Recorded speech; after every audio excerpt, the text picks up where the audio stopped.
제게 하나밖에 없는 딸 혜리는 둘도 없이 소중한 존재입니다. 저는 그저 제 딸이 건강하기만 바라고 또 바랬고 출산을 하고 나서 아주 건강한 모습에 감사했습니다. 사실 깜짝 놀라기도 했어요. 제가 아이를 낳았을 때 4kg의 우량아였거든요. 그런데 결국 제 아이는 발달장애 진단을 받게 되었어요. 이 현실은 처음엔 정말 믿기지 않았습니다. 너무나 충격으로 다가왔어요. 어제까지 제 자녀의 모습을 대수롭지 않게 여겼는데 진단을 받자마자 세상이 180도 달라 보였거든요. 아이의 행동 하나하나 너무나 제가 민감하게 반응하고요. 이 현실을 견딜 수 없어서 처음에는 부인하고 절망했던 것 같아요. 그리고 발달장애가 아니라 발달 지원이라도 돼보자. 발달 지원에서 소위 말해 일반적인 발달 수준으로라도 가보자. 계속 노력했던 것 같아요. 이 노력을 멈출 수 없던 이유는 나의 노력 여하에 따라서 내 자녀의 평생이 결정될 것 같아서였습니다. 그런 책임감도 있었고 또 돌아보면 부채감이나 죄책감도 무시할 수 없더라고요. 오늘은 저처럼 자녀의 발달장애 진단을 받고 고민하는 가정을 위해 제가 발달장애가 있는 제 자녀를 양육하면서 느끼고 생각한 것들을 말씀드리려고 해요. 저보다 앞서서 발달장애가 있는 자녀를 양육한 많은 선배 부모님들이 계십니다. 저 또한 선배 부모님들의 이야기를 통해서 많은 것들을 깨달은 바가 있는데요. 제가 그분들을 통해 깨달았던 바, 그리고 깨달아가는 바들을 함께 공유하고 싶어서 이 자리에 나왔습니다. 자녀의 장애를 이해하고 받아들이는 경험은 낯설고 당황하기 쉬운 일들이라서 오늘의 저의 촬영이 조금이라도 힘이 되었으면 좋겠습니다. 안녕하세요. 전국장애인 부모연대 중앙사무총국에서 일하는 활동가이자 발달장애가 있는 혜리의 엄마 백선영이라고 합니다. 자녀의 장애를 진단받고 머릿속을 떠나지 않았던 질문은 혹시 내가 뭘 잘못해서 이런 결과가 온 건 아닐까?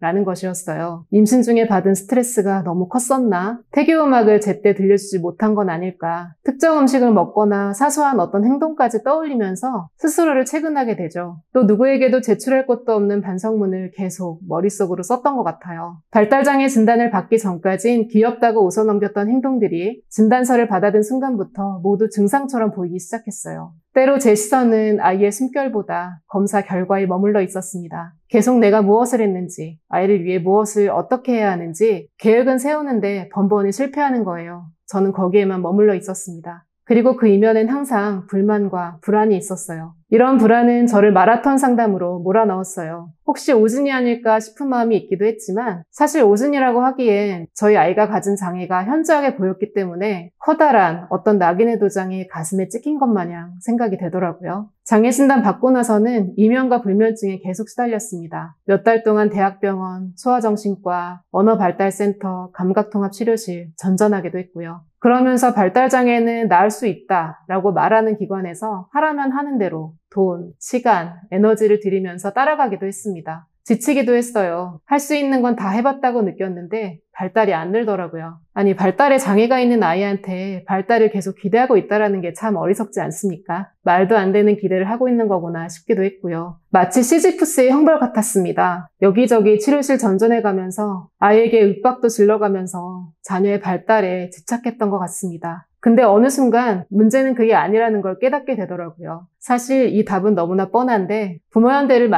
만나면서부터였어요. 내가 아이에게 어떤 걸 바랬었나? 안 된다 여기고 불가능하다고 여기던 속에서 작게나마 성장하는 아이의 모습을 놓치고 있었던 것은 아니었나. 혜리가 따뜻한 시선 속에서 성장하는 것이 왜 중요한지, 내가 일상 속에서 어떤 상태로 아이를 양육해왔는지 돌아보게 되더라고요. 그 순간이었던 것 같아요. 내가 발달장애가 있는 아이를 회복하고 정상화되어야 할 어떤 존재보다 그냥 나의 자녀로 인정하고 받아들여야겠다고 생각한 찰나의 순간이요. 그리고 전 그때 제 자녀와 오랜만에 연결되는 느낌을 받았던 것 같아요. 그런 순간이 있다고 해서 현실이 바뀌진 않았어요. 치료실을 오가며 새로운 프로그램이 뜰 때마다 이걸 해야 되는데 안 하면 뒤처지는 건 아닐까 하는 조급함이 올라오기도 했어요. 그럴 때마다 제가 했던 건 내 감정, 내 일상 하나하나를 허투루 보내지 말자는 다짐이었어요. 그 수단 중 하나는 글쓰기였습니다. 마침 SNS가 발달하던 때여서 저는 페이스북에 항상 글을 썼습니다. 제가 페이스북 헤비 유저거든요. 그냥 혜리와 있었던 일을 적고 나의 느낌과 생각을 나누는 것만으로도 서로 공감하는 것만으로도 힘이 나더라고요. 그러면서 알게 되었죠. 그동안 얼마나 단절된 상태로 있었는지, 얼마나 내 자녀의 장애를 치료한다는 일념으로, 말 그대로 비장애아동과 같아질 수 있다는 일념으로 나의 세계에 빠져 있었는지, 글을 쓰면서 계속 아이의 입장으로 치환시켜 보려고 애를 썼던 것 같아요. 좀 정리가 되고 마음도 편해지더라고요. 편해지니까 주변이 보이고 발달장애인 자녀를 양육하는 동료 부모들과도 관계 맺기 시작했습니다. 저는 이 시기를 보내면서 한 가지 깨달은 사실이 있어요. 자녀의 발달장애는 부모의 세계도 송두리째 뒤흔드는 경험인데 이때 삶을 지탱하는 힘은 좋은 연결이라는 것을요. 서비스나 치료를 받지 말자는 말이 아니라